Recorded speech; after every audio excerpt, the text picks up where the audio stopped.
اور آگے فرمایا ان الذین یغضون اصواتهم عند رسول اللہ، وہ لوگ جو اپنی آواز کو رسول کریم کے ہاں پست رکھتے ہیں، حضور کی بارگاہ میں اپنی آوازیں نرم رکھتے ہیں، پست رکھتے ہیں، اولئک الذین امتحن اللہ قلوبهم للتقوی، یہ وہ لوگ ہیں جن کے دلوں کو اللہ نے تقوی کے لیے پرکھ لیا ہے۔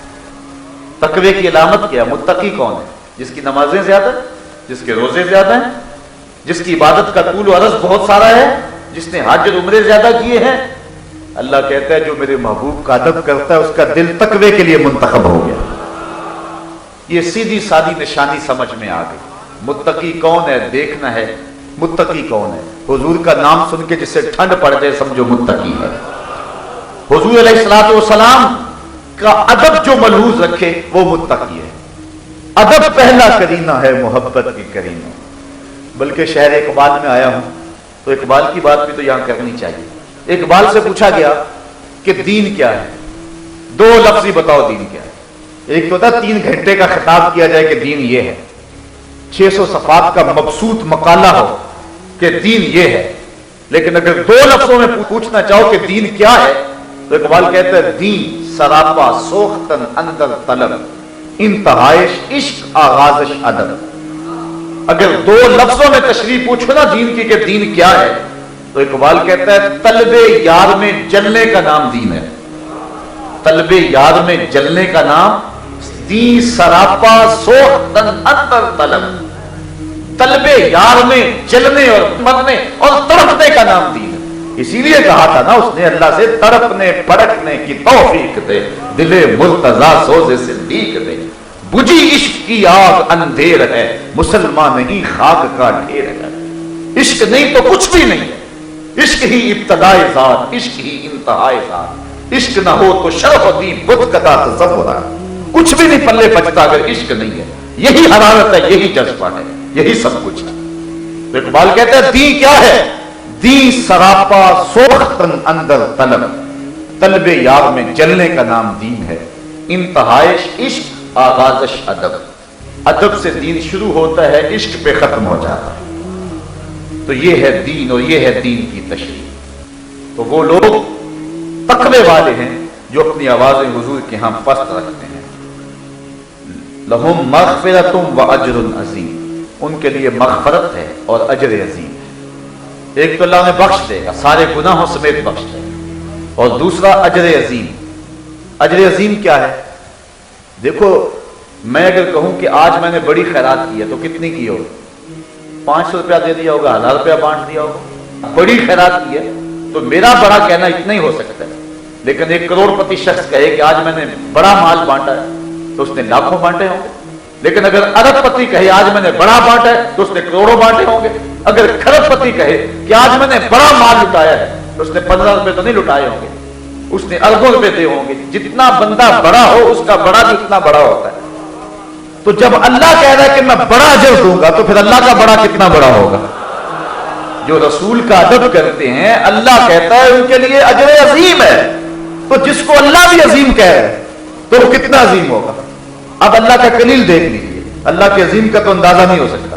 کل بتاؤ دنیا کلیل، اللہ کہتا ہے محبوب دنیا کا سارا سامان اللہ کی نظر میں تھوڑا ہے، سارا 7 بر اعظموں پہ پھیلی ہوئی کائنات، سمندروں کی تہوں میں پھیلے ہوئے موتی، پہاڑوں کی کوکھ میں چھپے ہوئے خزانے، لوگوں کے پاس مالیاتی اداروں کے پاس سرمایہ، جو کچھ دنیا میں ہے اللہ کی نظر میں تھوڑا ہے، لیکن محبوب کے ادب کرنے والوں کو جو اللہ عطا کرے گا وہ عظیم ہے۔ وہ کتنا عظیم ہے ہم یہاں بے بس۔ ان الذین ینادونک من وراء الحجرات اکثرهم لا یعقلون، وہ جو حجروں کے باہر آ کے آواز دیتے ہیں، اللہ فرماتا ہے اکثر عقل نہیں رکھتے۔ یہ ایک وقت آیا تھا جو آداب رسالت کی رعایت نہ رکھ سکا، دیہاتی تھے، نہیں جانتے تھے ادب کیا ہے، باہر کھڑے ہو کر کہا یا محمد اخرج الینا، ہماری بات باہر نکل کے سنیں۔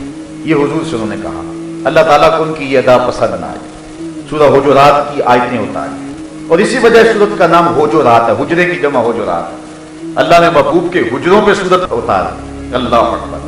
تو کہا ان الذین ینادونک من وراء الحجرات، جو حجروں سے باہر کھڑے ہو کے ندائیں دیتے ہیں، آوازیں دیتے ہیں،